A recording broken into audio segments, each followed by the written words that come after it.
Bom, vamos falar então das causas de extinção da punibilidade, parte 2. Na aula passada nós estávamos falando sobre a perempção, né? Falávamos sobre a perempção, que é uma sanção processual que é aplicada ao particular que move a ação penal privada, portanto ela só cabe na ação penal privada, exclusivamente privada, quando ele não pratica os atos processuais que ele deve praticar. Então, a partir de agora, nós vamos começar a nossa aula de causas da extinção da punibilidade, parte 2. Falando então da perigosa renúncia do direito de queixa. Muito bem. Renúncia do direito de queixa. Para começar a explicar a renúncia do direito de queixa, nós precisamos dizer o conceito dela. É a abdicação do direito de promover a ação penal privada pelo ofendido ou seu representante legal. Ele deixa de promover a ação penal privada. Oportunidade, né? Oportunidade.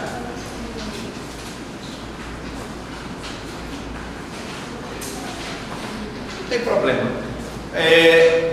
Oportunidade só antes de iniciada a ação penal privada, ou seja, antes de oferecida a queixa-crime. Por favor, cuidado aí, diminua o volume para que ele não saia o capta aqui. Vocês sabem que a aula é gravada ao vivo, então qualquer som pode ser captado. Gente, eu queria explicar para vocês a ação penal privada, né? Para que a gente possa fazer aqui uma análise da ação penal. Então, eu vou colocar aqui ação penal. Tá? Eu tenho, senhores, em linhas gerais, eu tenho ação penal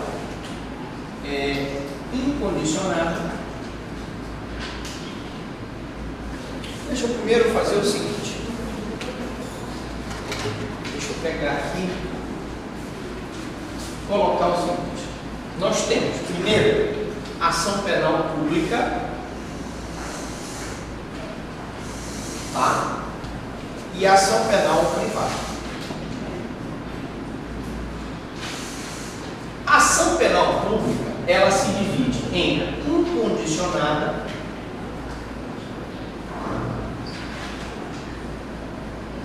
que é aquela que não necessita de nenhum requisito para o seu ajuizamento,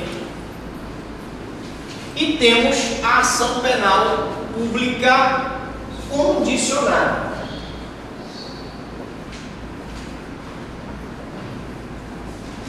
Ela pode ser condicionada, letra A, a representação do ofendido, ou pode ser condicionada à requisição do ministro da Justiça. Ó, então eu tenho ação penal incondicionada e condicionada. A incondicionada, o Ministério Público, a ação penal pública é movida pelo Ministério Público. O Ministério Público promove a denúncia. A denúncia.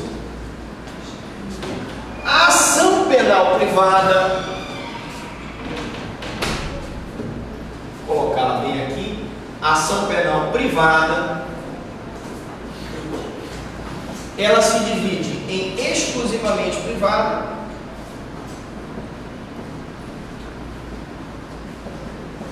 e privada subsidiária.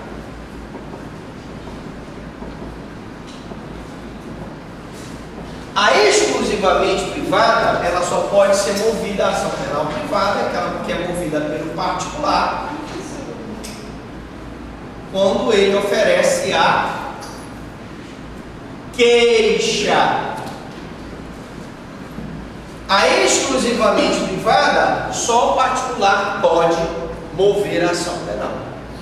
A subsidiária subsidiária, a ação penal privada subsidiária é aquela que, quando o Ministério Público não promove a ação penal, o particular poderá fazê-lo quando esgotado o prazo para o Ministério Público. E há quem fale também que existe a ação penal privada personalíssima. A ação penal privada personalíssima é aquela ação penal privada que só o particular em pessoa pode mover. E se ele morrer, ele não pode passar a ação para outra pessoa. Nós hoje só temos no nosso ordenamento jurídico uma ação penal nesse estilo, que é a ação penal pelo crime de ocultação de erro essencial. Imagine, por exemplo, que um homem casa com uma mulher, dizendo que ele tem, ocultando dela, ele tem problema de ereção, né? E quando eles vão casar, ele não consegue consumar o casamento, porque ou ele tem um problema de ereção, então, portanto, ele não consegue praticar a relação sexual. Nesse caso, eu tenho uma ação penal privada personalíssima, que cabe a ela mover, e se ela vier a falecer, essa ação não pode ser passada para nenhuma pessoa. Então, senhores, quando eu falo em renúncia, todo esse fundamento aqui foi para explicar que quando eu falar em renúncia do direito de queixa, a ação penal privada vigora o princípio da oportunidade, né? Em que o ofendido pode ou não mover a ação penal privada. Já a ação penal pública vigora o princípio da obrigatoriedade, né?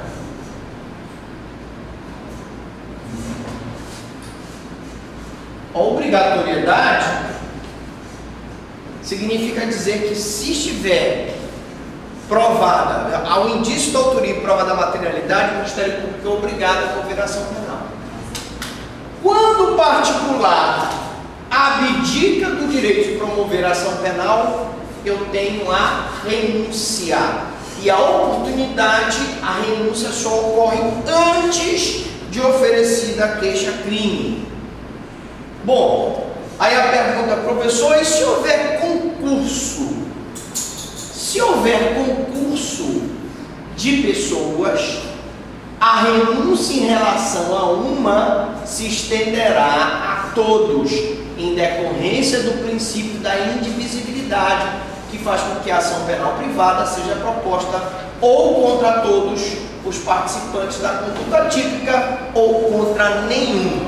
Então, mais um princípio importante para a gente colocar aqui, mais um princípio importantíssimo, que é o princípio da indivisibilidade. Enquanto a ação penal é indivisível,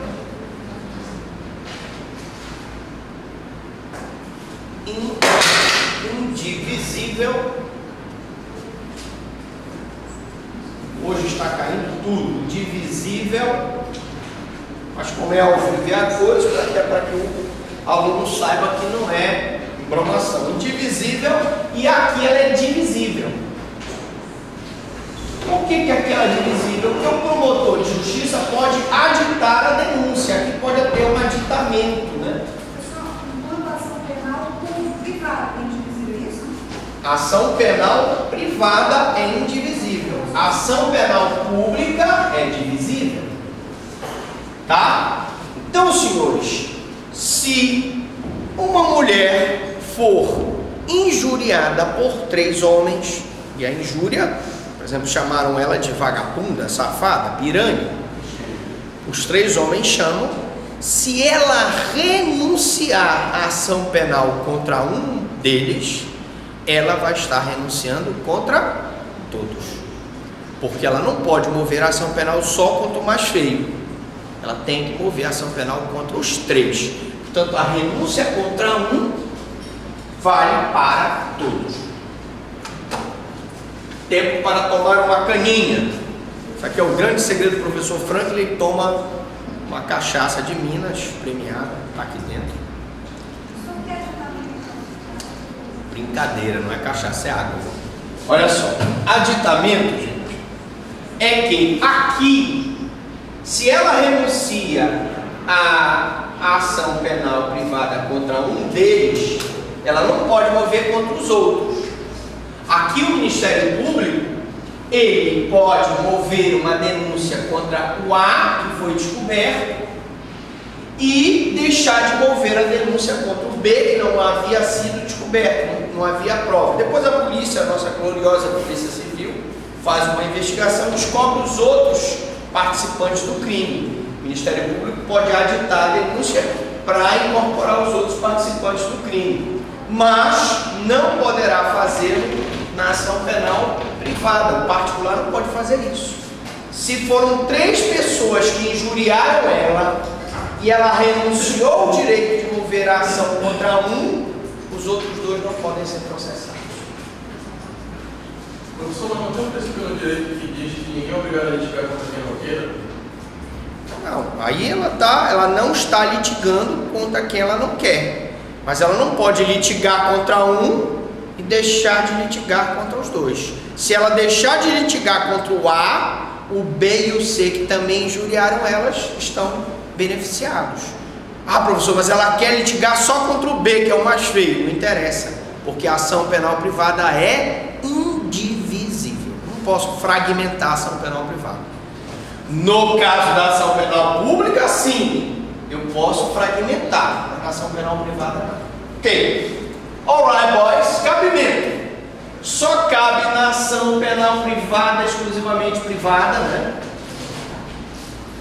É ação exclusivamente privada, sendo inaceitável na ação penal privada subsidiária, porque a ação penal privada subsidiária, na verdade, é uma ação penal pública que, pelo Ministério Público não ter movido a ação penal, ela saiu da esfera pública e passou a ser uma ação penal privada subsidiária.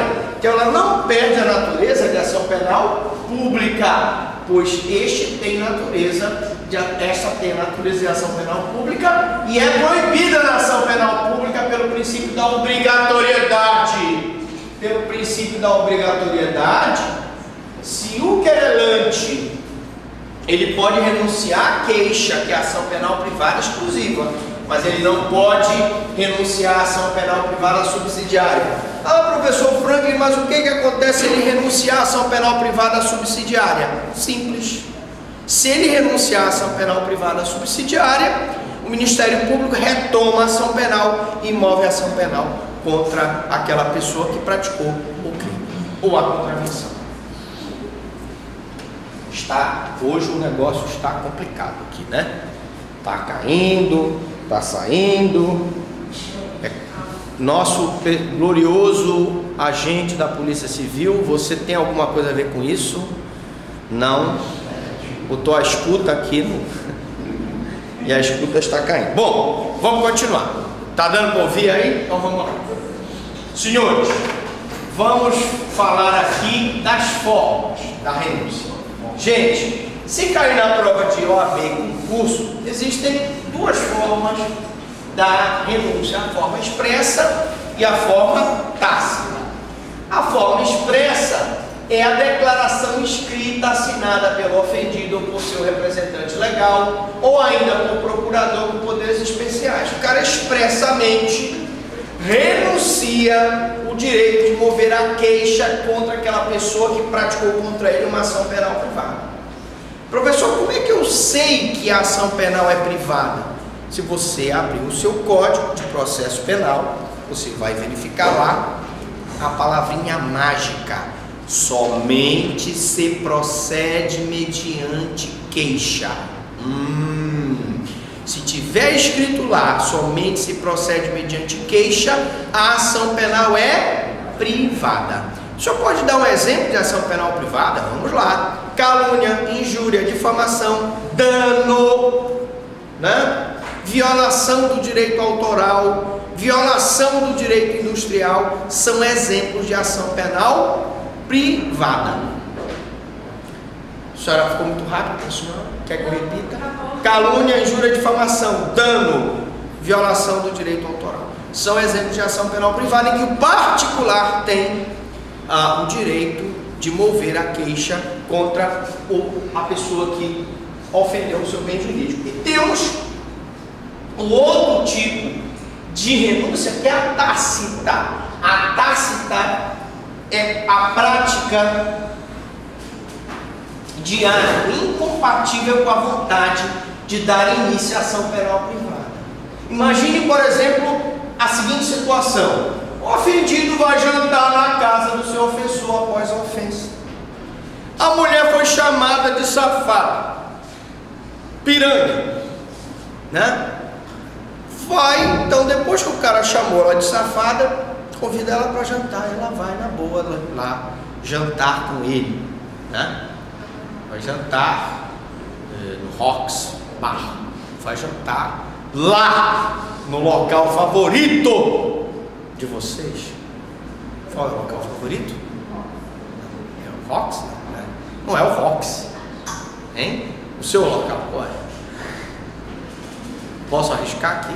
Vou dizer. Depois eu digo. Vamos lá. Então, a partir dos 18 anos, somente o ofendido terá legitimidade para oferecer a renúncia ou o perdão do ofendido. Claro que, como a maioridade civil, a maioridade penal se dá aos 18 anos, a partir do momento que a pessoa completou 18 anos, ele vai promover a própria queixa contra o seu ofensor.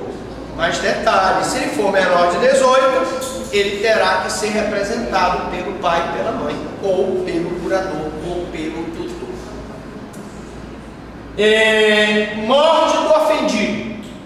Meus amigos, se o ofendido morre, que é o titular da ação penal privada, se o ofendido morrer, o direito de queixa-crime, chama-se queixa-crime, passa a ser o cônjuge ou para o seu descendente, filhos, né?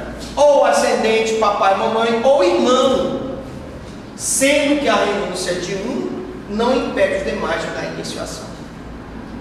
A renúncia de um não impede que os outros possam dar entrada. Então veja, professor, mas o meu pai do ofendido não queria dar entrada na ação, mas o descendente queria, o filho queria, o irmão queria. A renúncia de um não impede que o outro dê entrada na ação.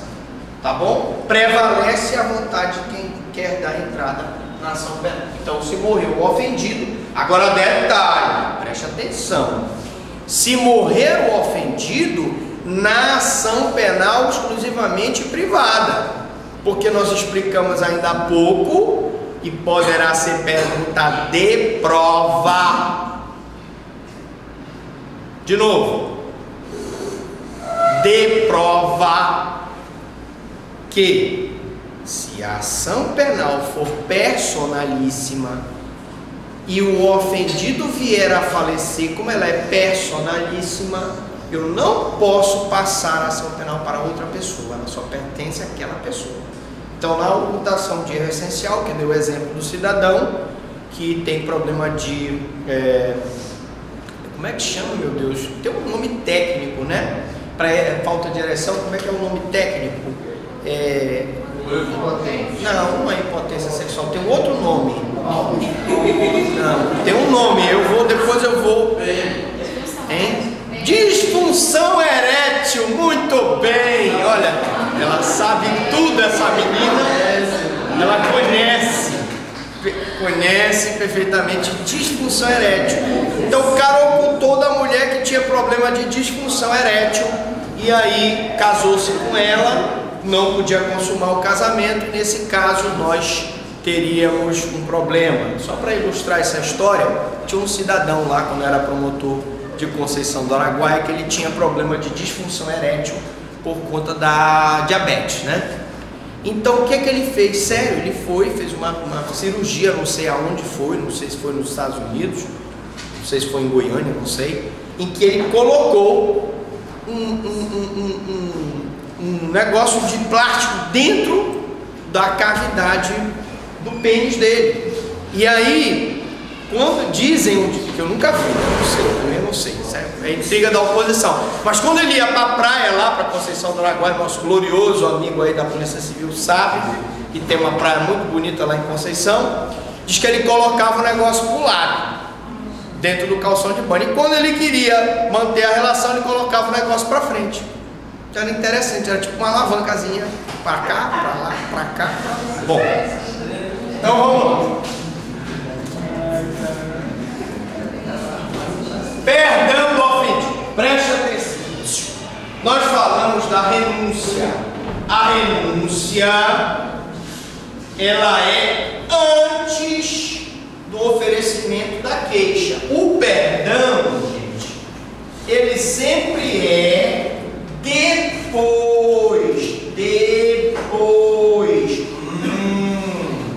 Então, o perdão é o ato pelo qual, iniciada a ação penal privada, o ofendido ou seu representante legal desiste de seu prosseguimento.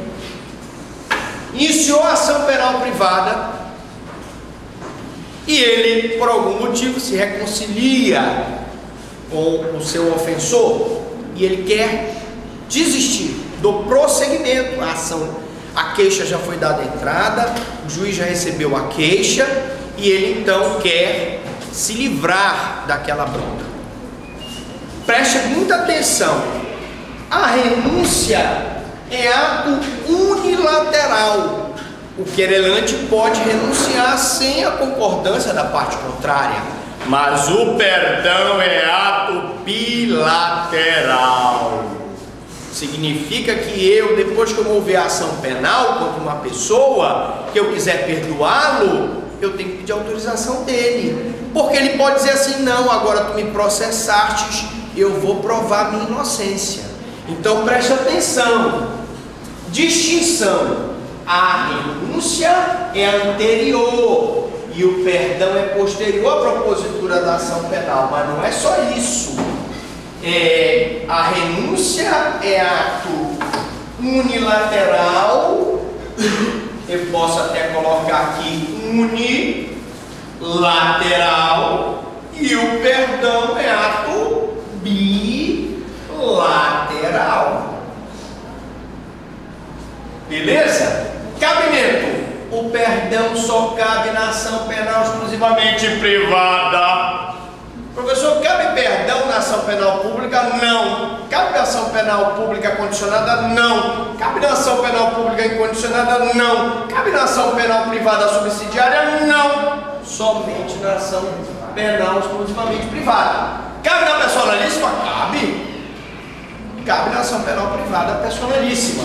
Sendo inadmissível na ação penal privada subsidiária da pública, já que esta mantém a sua natureza jurídica de pública. A renúncia é ato unilateral e não depende da vontade do ofendido. O perdão é ato bilateral que depende da vontade do ofendido. Vamos repetir que poderá ser pergunta de prova. A renúncia é ato unilateral que não depende da vontade do ofendido. O perdão é ato bilateral que depende da vontade do ofendido. Oportunidade: só é possível depois... Só deixa eu terminar depois você pergunta. Só é possível depois de iniciada a ação penal privada, com o oferecimento da queixa e até o trânsito em julgado da sentença. Artigo 106, parágrafo 2º do CP. Então só é possível depois de iniciada a ação penal privada, tá? A queixa, com o oferecimento da queixa e até o trânsito em julgado da sentença penal. Por que não pode ser depois do trânsito em julgado da sentença penal? Porque depois do trânsito em julgado já saiu a condenação. Não adianta você perdoar, porque aí já não tem flu-flu nem vem cá meu bem. O cara já está condenado. Tá? Então, renúncia antes do oferecimento da queixa. Perdão depois do recebimento da queixa e até antes da sentença transitada em julgado. Beleza? Diga.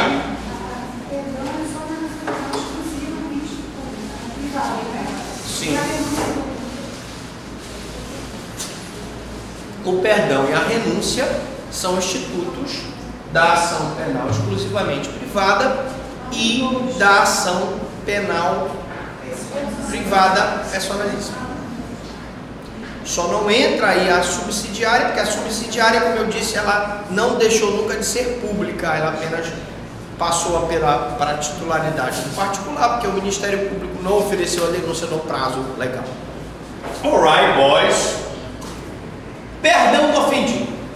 Também tem duas formas, né? Tem a forma processual, aliás, tem mais formas aí, né?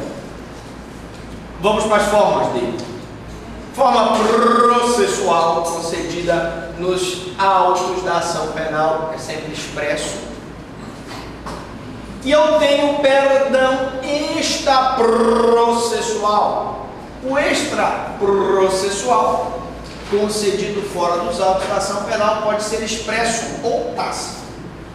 O expresso consiste numa declaração escrita, assinada pelo ofendido, seu representante legal ou procurador com poderes especiais. Por exemplo, você outorga poderes ao advogado para que ele expressamente peticione dizendo que você quer perdoar o seu querelado, que é o ofensor. O perdão, como eu disse, é ato bilateral, depende da vontade do ofendido.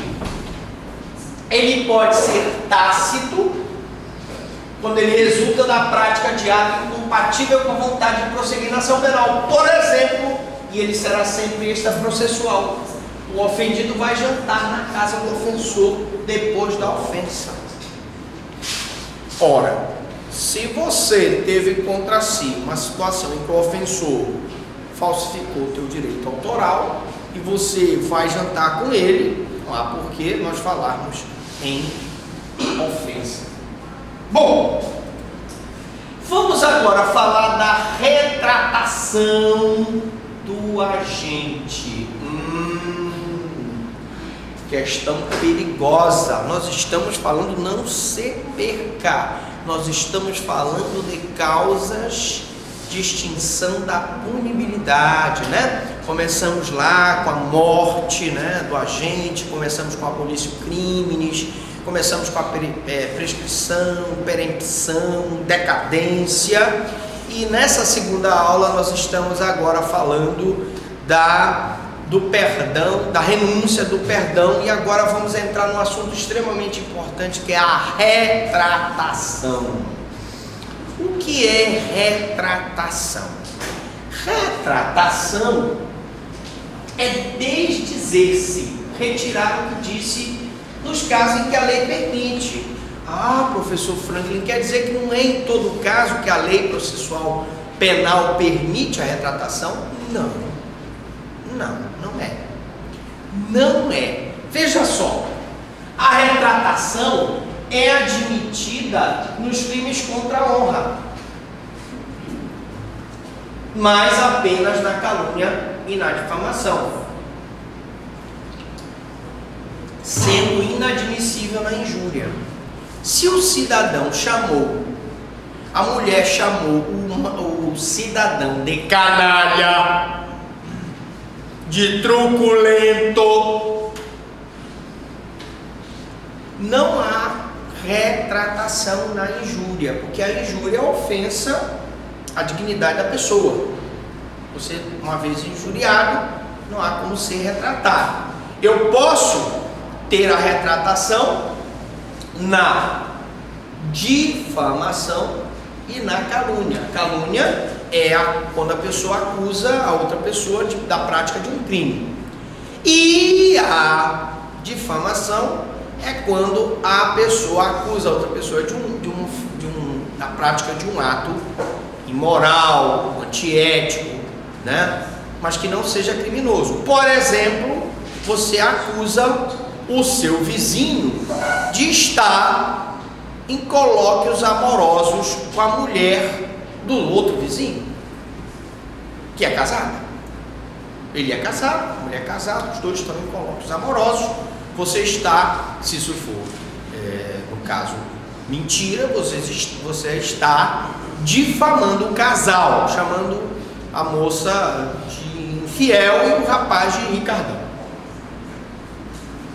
Então nós temos a retratação na calúnia e na difamação. Não existe retratação na injúria. Se eu chamar uma pessoa de canalha, se eu chamar um homem de cafajeste, se eu disser que um cidadão é bipolar, com o intuito de denegrir a sua imagem, eu estou injuriando. Não existe retratação.